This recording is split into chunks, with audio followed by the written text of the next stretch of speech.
आजभोलि हामी मोबाइलबाटै अनेक सेवा लिन सक्छौं। सरकारले पनि आफ्ना विभिन्न सेवा अनलाइनमै उपलब्ध गराउन थालेको छ। तर छुट्टा छुट्टै सार्वजनिक सेवाका लागि छुट्टा छुट्टै एप प्रयोग गर्नुपर्ने झन्झट पनि छ। त्यसैले अबदेखि सम्भव भएसम्मका सबै सार्वजनिक सेवा एउटै एपबाट दिने गरी नागरिक एप ल्याइएको छ।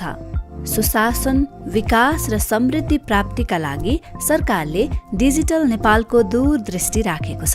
2075-76 को सरकारी नीति तथा कार्यक्रमले परिकल्पना गरेको नागरिक एप डिजिटल नेपालको एउटा महत्त्वपूर्ण आधार हो। राजस्व, यातायात, ट्राफिक, लोकसेवा जस्ता निकायमा सेवा लिन जाँदा पक्कै पनि तपाईले अनेक झन्झटको सामना गर्नुभएकै होला। नागरिक एपले यस्ता सेवाका लागि सकेसम्म सरकारी कार्यालय जानै नपर्ने गरी सजिलो बनाउनेछ। यसबाट नागरिकको समय बचत हुनेछ, झन्झट हट्नेछ, खर्च जोगिनेछ र पारदर्शिता ल्याएर भ्रष्टाचार न्यूनीकरणमा सहयोग पुग्नेछ। यो एप हरेक नेपाली नागरिकले सहजै प्रयोग गर्न सक्ने गरी तयार गरिएको छ। सरकारका विभिन्न निकायसँग नागरिकको पहिचान गर्न सक्ने डिजिटल विवरण छन्। जस्तै गृह मन्त्रालयसँग 2,15,00,000 नागरिकताको विवरण छ। औंठा छाप र फोटो सहित 1,55,00,000 नागरिकको जानकारी निर्वाचन आयोगसँग छ। अनि 65 लाख भन्दा बढी नागरिकको पासपोर्ट राहदानी विभागसँग छ। यी तीनै स्थानमा रहेका विवरणलाई प्रयोग गरी यो एपमा नागरिकको डिजिटल परिचय स्थापित गरिएको छ। आगामी दिनमा राष्ट्रिय परिचय पत्रलाई पनि जोडिनेछ।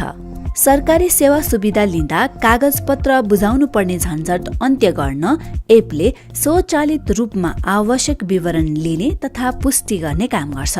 नागरिकले आफ्नो नागरिकता, राहदानी, कम्पनी दर्ता, शैक्षिक प्रमाणपत्र जस्ता कागजात साथमा बोकेर हिँडिरहनु पर्ने झन्झट अब हुँदैन।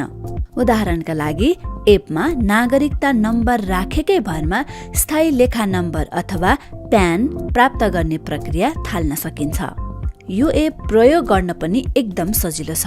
आफ्नो नाममा रहेको मोबाइल नम्बरबाट यो एप र यसमा रहेका सुविधा प्रयोग गर्न सकिन्छ। मोबाइल नम्बर राखिसकेपछि कसको नाममा दर्ता छ भन्ने कुरा एपले स्वचालित रूपमा पत्ता लगाउन सक्छ। नागरिकता नम्बरबाट नै एपले सम्बन्धित निकायको सिस्टममा पहुँच बनाउन सक्छ। उदाहरणका लागि कुनै कार्यालयले दिने सेवाका लागि तपाईको प्यान विवरण चाहिने भयो। प्यान नम्बर राखेकै भरमा एपले राजस्व विभागको सिस्टमबाट सोझै विवरण प्राप्त गर्न सक्छ। यसको अर्थ तपाईले नागरिकता र प्यानको फोटोकपी बुझाइरहनु पर्दैन। केन्द्रदेखि स्थानीय सरकारले नागरिकलाई उपलब्ध गराउने सबै सेवा सुविधा क्रमशः यो एपबाटै प्रदान गरिनेछ। स्थानीय सरकारले प्रदान गर्ने 64 मध्ये 40 भन्दा बढी सेवा यो एपमा उपलब्ध हुनेछन्। यो एपमा कुनै पनि विवरण भर्नु वा अपलोड गरिरहनु पनि पर्दैन।